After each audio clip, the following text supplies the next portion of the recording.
পূজ্যবাদ বৈষ্ণৱ সমস্ত আইমাতৃ সমস্ত সকলোকে মান্য লক্ষ্যৰে শ্ৰদ্ধাৰ ঘৰ গ্ৰহণ কৰিছোঁ। অসমৰ জাতীয় জীৱনৰ সম্পদ শিৱসাগৰ বিধানসভা সমষ্টিৰ সন্মানীয় বিধায়ক শ্ৰদ্ধেয় অখিল গগৈ ডাঙৰীয়াৰ মাতৃ আমাৰ সম্বন্ধ দেৱাদেউ আজি আদ্যশ্ৰাদ্ধ পবিত্ৰ মুহূৰ্তত প্ৰতিজন ভকত বৈষ্ণৱ আইমাতৃসকলক আমাৰ শিল্পী সমাজ তৰফৰ শ্ৰদ্ধাৰ আত্মা পৰমাত্মাক বিলীন হওক। আমি জন্ম মৃত্যুৰ পৃথিৱীলৈ আহিছোঁ আৰু পৃথিৱীৰ পৰা প্ৰস্থান কৰাৰ ব্যৱস্থা হ'ল মৃত্যু। পৃথিৱীত আমি মৰিব লাগিব, পৃথিৱীত আমি নষ্ট হ'ম, পৃথিৱীত আমি বিলুপ্ত হ'ম। এই হ'ল প্ৰকৃতিৰ নিয়ম। আপোনালোকে জানে পৃথিৱীলৈ অহাৰ ব্যৱস্থা হ'ল জন্ম আৰু পৃথিৱীৰ পৰা প্ৰস্থান কৰাৰ ব্যৱস্থাই হ'ল মৃত্যু। জীৱবিলাক জন্ম আৰু মৃত্যুৰ মাধ্যমত পৃথিৱীৰ পৰা অহা যোৱা কৰে। আমি জন্ম হৈছোঁ আৰু আমি মৃত্যু গ্ৰহণ কৰিম। আমাৰ হাতত থকা পদাৰ্থটোৰ সৃষ্টি হৈছে এদিন ধ্বংস হ'ব আৰু এই নিয়মকে মান্যতা প্ৰদান কৰি শ্ৰীকৃষ্ণ বৈকুণ্ঠলৈ যাব। উদ্ধৱে বাৰে বাৰে কৈছে, প্ৰভু তুমি নাযাবা, তুমি যদি বৈকুণ্ঠলৈ গুচি যোৱা মই স্বামীহীনা তিৰোতাৰ দৰে হ'ম। তুমি যদি বৈকুণ্ঠলৈ গুচি যোৱা মই পিতৃহীনা সন্তানৰ দৰে হ'ম, মই গুৰুহীনা ঈশ্বৰৰ দৰে হ'ম। তুমি বৈকুণ্ঠলৈ নাযাবা।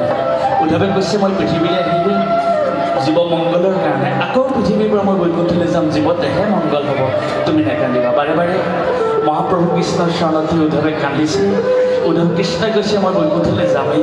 তেতিয়া ভগৱানক উদ্ধৱে কৈছে যদিহে তুমি বৈকুণ্ঠলৈ যোৱাটো চিৰন্তন সত্য, মোকো লৈ বৈকুণ্ঠলৈ যাবা, নহ'লে মই কাৰ লগত থাকিম? ভগৱানৰ কি দৰকাৰ? শ্ৰীকৃষ্ণই উদ্ধৱক কৈছে তুমি নাকান্দিবা। ড্ৰোনখন আহি আছে বৈকুণ্ঠ ড্ৰোনখন আহিলে টেনশ্যন নাই। তুমি নাকান্দিবা, তুমি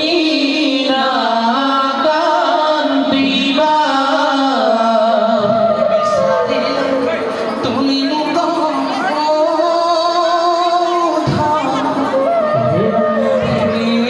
হৃদয়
প্ৰভু বৈকুণ্ঠলৈ যাব উদ্ধৱে বিষয়টো জানিব পাৰিছে যে হঠাতে প্ৰভু বৈকুণ্ঠলৈ গুচি যাব।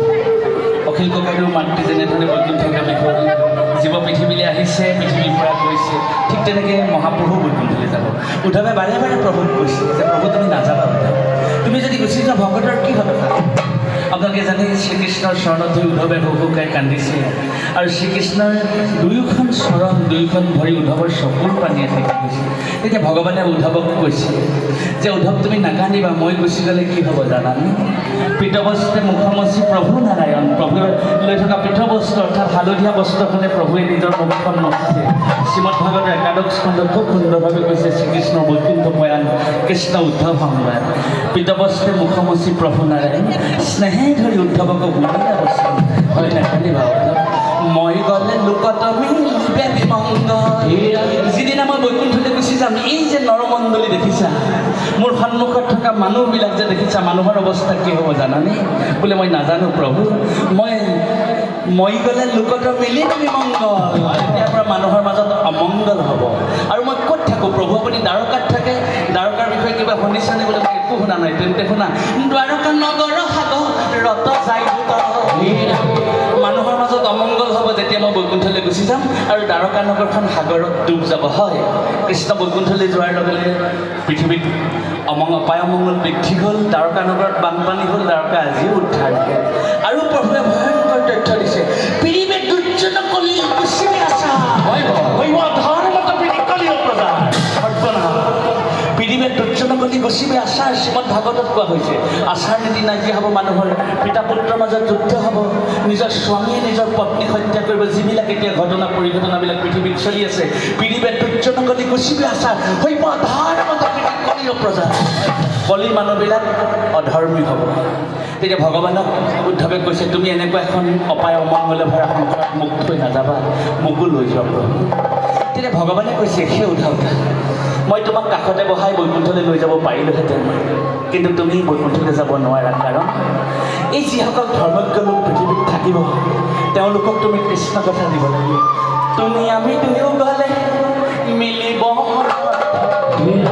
লুপ্ত হৈব কেন ইটো ভকতিৰ ভক্তিতত্ত্ব নাথাকিব। আৰু ভকতি হৃদয়ত নাথাকিলে জীৱৰ কি হয় জানেনে?